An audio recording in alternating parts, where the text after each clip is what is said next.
है बैसादी है कर ले है बैसादी है मंगवही बरदान सुन छौरी यहाँ के चल छौरी यहाँ के बाबा विश्वकर्मा स्थान चल छौरी यहाँ के बाबा विश्वकर्मा स्थान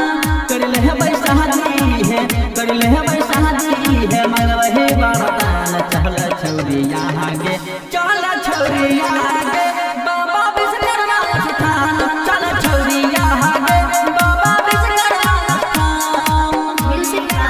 डीजे विकास बाबा विश्वकर्मा स्थान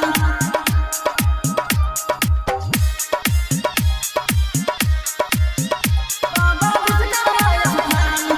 छौरी यहाँ के बाबा विश्वकर्मा स्थान देखे लगा ले दुहार सुनतो बाबा विश्वकर्मा ओकर के पास हम बनब खजाना देखे लगा ले दुहार सुनतो बाबा विश्वकर्मा ओकर के पास हम बनब खजाना हृदय जुड़े तो राख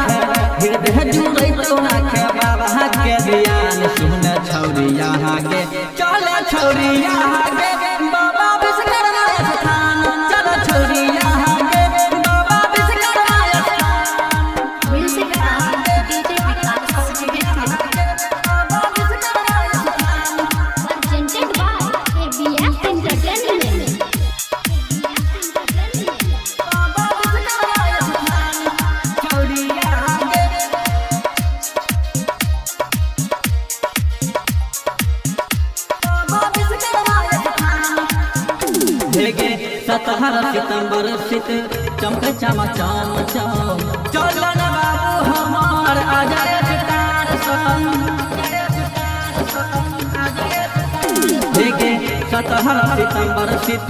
चमक चम चम चम चलन बाबू हमार अजय सितार संग सर्वण चंदन सुमन सर्वण चंदन शिव कंदल के अंगना चल छौरी यहाँ के चल छौरी यहाँ के बाबा विश्वकर्मा स्थान चल छौरी यहाँ के बाबा विश्वकर्मा स्थान बाबा विश्वकर्मा स्थान राधा रिकॉर्डिंग स्टूडियो सतौर चौक।